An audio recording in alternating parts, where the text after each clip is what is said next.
నమస్కారం నాగరాజు గారు. నమస్కారం అండి. కేసీఆర్ గారు అసెంబ్లీకి ఎందుకు రావట్లేదు అంటే సామాన్యుడు అడుగుతున్నారు ఇవాళ. ఎందుకంటే ఆయన 10 సంవత్సరాలు ముఖ్యమంత్రిగా చేశారు, ప్రతిపక్ష నాయకుడిగా ఆయన సభని పూర్తి స్థాయిలో అన్ని విషయాల మీద చర్చించాలి. కాంగ్రెస్ వాళ్ళు కూడా అదే అడుగుతున్నారు, కేసీఆర్ గారు రారా, ఫామ్ హౌస్లో ఉన్నారా అని. కేసీఆర్ గారు రావడానికి అవసరమే లేదండి. కేటీఆర్, హరీశ్వరరావు ఒక్కరే చాలు, వీళ్ళిద్దరే చాలు. వీళ్ళందరినీ దుమ్ము దులపడానికి వీళ్ళిద్దరు చాలు. వీళ్ళని ముందు ఎదుర్కోమనండి. ఫస్ట్ వీళ్ళు అడిగే క్వశ్చన్లకు వాళ్ళ దగ్గర సమాధానం లేకుండా పోతుంది. వీళ్ళిద్దరికి వీళ్ళు సమాధానం చెప్తలేరు. ఇంకా కేసీఆర్ వచ్చి ఏం చేశాడండి? ఆయన రావాల్సిన టైంలో వస్తాడు, ఖచ్చితంగా వస్తాడు. 100% ఆయనకు ఆ నాలెడ్జ్ ఉన్నది, అన్నీ తెలుసు ఆయనకు, ప్రతిదీ తెలుసు. కేటీఆర్, హరీశ్వరరావుని తట్టుకోమని ఫస్ట్ తట్టుకొని ముందు రాజకీయాలు వీళ్ళతో చేయమని, తర్వాత వీళ్ళతో కాలేదు అనుకుంటే అప్పుడు మా సార్ వస్తారు. అప్పుడు ఓడిపోయింది బీఆర్ఎస్ పార్టీ కదా, ఆయన నాయకుడు కదా, ఆయన ఎందుకు రారు అనేది ఈ సందర్భాన్ని బట్టి వస్తారా? సందర్భాన్ని బట్టి ఖచ్చితంగా వస్తాడు.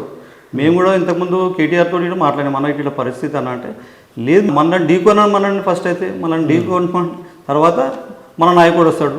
మేము ఇంకా అలాగే ధీటుగా మేము సమాధానం చెప్తున్నాం కదా. ఎక్కడ కూడా మేము ఏదో తగ్గుతలేము, వాళ్ళే అన్ని దగ్గర తగ్గుతారు. అక్రమ అరెస్టులు అని చెప్పేసి అవన్నీ ఇవన్నీ మా మీద. కేటీఆర్ గారు అరెస్ట్ అంటూ జరిగితే ప్లాన్ డాటర్ మొత్తం మిస్ అవుతుందా? ఖచ్చితంగా అండి. ఇప్పుడు కేటీఆర్ గారిని చట్టం పని తను చేసుకోవాలంటారు కదా. ఇప్పుడు ఎవరినైనా చట్టం పని తన పని తను చేసుకుంటూ పోతుంది. మా నాయకులం మేమేం చేస్తాం? మా నాయకునికి ఏమైనా అయితే మేము ఊరుకుంటామా? అల్లకల్లోలం చేస్తాం, ఖచ్చితంగా చేస్తాం. ధర్నాలు చేస్తాం, రాస్తా రోకోలు చేస్తాం, ఖచ్చితంగా చేస్తాం. మా నాయకునికి ఏమైనా అయితే మేము ఊరుకోం కదండి. మేము పార్టీ ముఖ్యం, మాకు పార్టీకి ఏదైనా కానీ మేము అది ఒకవేళ కోర్టులో నిరూపించుకోమని చెప్పండి. కాని పక్షంలో మేము కూడా లీగల్గా ఫైట్ చేస్తాం. ఫైట్ చేసి ఏదో ఒక రకంగా మా నాయకుడిని మేము ఖచ్చితంగా కాపాడుకుంటాం. మీరు బండ్లగూడ మున్సిపల్ కార్పొరేషన్ అధ్యక్షులు కాబట్టి పార్టీలో చూస్తే ఎవరు లేరు నియోజకవర్గంలో. అవునండి, ఎవరు లేరు. కానీ మీరు ఇంకో కౌన్సిలర్, మీ మున్సిపాలిటీకి సంబంధించి మీరు కూడా మీ మిసెస్ కౌన్సిలర్ కార్పొరేటర్ గారు కాబట్టి ఇద్దరు ఉన్నట్టున్నారు, ఇంకెవరు లేరు. అందరూ వెళ్ళిపోయారు. మరి మీకు కష్టంగా లేదా పార్టీని లీడ్ చేయడం? లేదండి. ఇప్పుడు కాంగ్రెస్లో పోవడం అందరూ వీళ్ళందరూ గొర్రెలేక పోయారు అంతే, కానీ ఎక్కడ కూడా వాళ్ళు సంతోషంగా ఎక్కడ కూడా లేరు. వాళ్ళంతా బాధలు వాళ్ళు కుమ్ములుకొని వాళ్ళు ఉంటారు పార్టీలో. అక్కడ ఎమ్మెల్యే వర్గం అని, ఇక్కడ మేయర్ వర్గం అని, ఇక్కడ డిప్యూటీ మేయర్ వర్గం అని, ఆ వర్గాలు ఈ వర్గాలు. ఇప్పుడు ఆయన పార్టీ ప్రెసిడెంట్, ఆయన ఒక వర్గం, అందులోనే 5 వర్గాలు అయినాయి. ఒక వర్గానికి అసలు సఖ్యత లేదు. లీడర్లు పోయినంత మాత్రంలో క్యాడర్ అట్లే ఉన్నది. ఓటర్స్ ఎక్కడున్న ఓటర్స్ అక్కడనే ఉన్నారు. ఈరోజు టీఆర్ఎస్ ప్రభుత్వానికి, బీఆర్ఎస్ ప్రభుత్వానికి ఓట్లు ఇచ్చిన ప్రజలు మాత్రం ఖచ్చితంగా నెక్స్ట్ వచ్చే ఎలక్షన్లో ఖచ్చితంగా మేము బుద్ధి చెప్తాం వీళ్ళకు అని చెప్పి. మీరు స్ట్రాంగ్ అంటే పార్టీ కార్యక్రమాలు ఏమైనా చేయగలుగుతుందా ఇక్కడ ప్రతిపక్షంగా? ఖచ్చితంగా చేస్తున్నాం కదండి, మేమే చేస్తున్నాం కదా.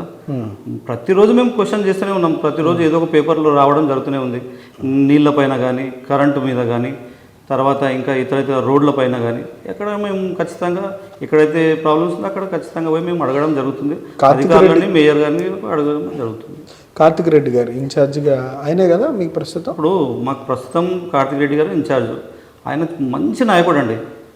ఎట్లా అంటే నువ్వు రాత్రి 12 గంటలకు ఫోన్ చేసినా కానీ ఫోన్ చేసి మాట్లాడి చెప్తాముడు ఏమైంది, ఏం కథ, లేదన్నా ఇది పరిస్థితి ఇట్లా ఉంది ఊర్లో, అది ఉందా అంటే ఖచ్చితంగా ఆ టైంలో మనకు రెస్పాన్స్ ఇస్తున్నాడు.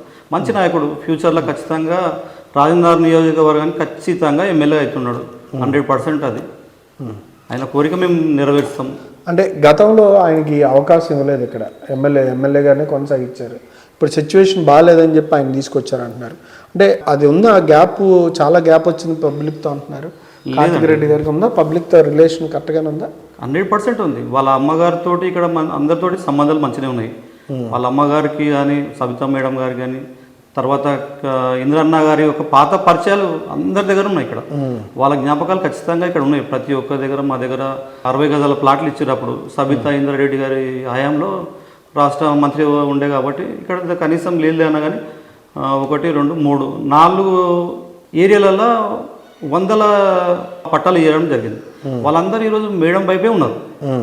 మేడం ఇప్పుడు మహేశ్వరంలో ఉన్నది కాబట్టి కార్తిక్ రెడ్డి ఇక్కడ ఇన్ఛార్జ్ ఉన్నట్టు రేపు ఖచ్చితంగా వాళ్ళంతా ఏమంటారు అంటే మేడం తనయుడు కాబట్టి ఖచ్చితంగా మేము వాళ్ళకే ఓట్లు ఇస్తాం, ఖచ్చితంగా ఇస్తాం, ఆయనను గెలిపించుకుంటామని చెప్పేసి కార్తిక్ రెడ్డి గారిని ఈరోజు ఫ్యూచర్లో ఎమ్మెల్యేగా చూడాలనుకుంటున్నాను. కేటీఆర్ గారిని రెగ్యులర్గా కలుస్తున్నారా మీ నాయకులు? ఖచ్చితంగా కేటీఆర్ గారు కలుస్తున్నారు, హరీశ్వరరావు గారు కలుస్తున్నారు, సబితా మేడం గారితో ఎప్పుడు రోజు టచ్లోనే ఉంటున్నాం. ఏది ఉన్నా సరే ముందుకు తీసుకెళ్తాం. Okay sir, okay, thank you అండి. Thank you.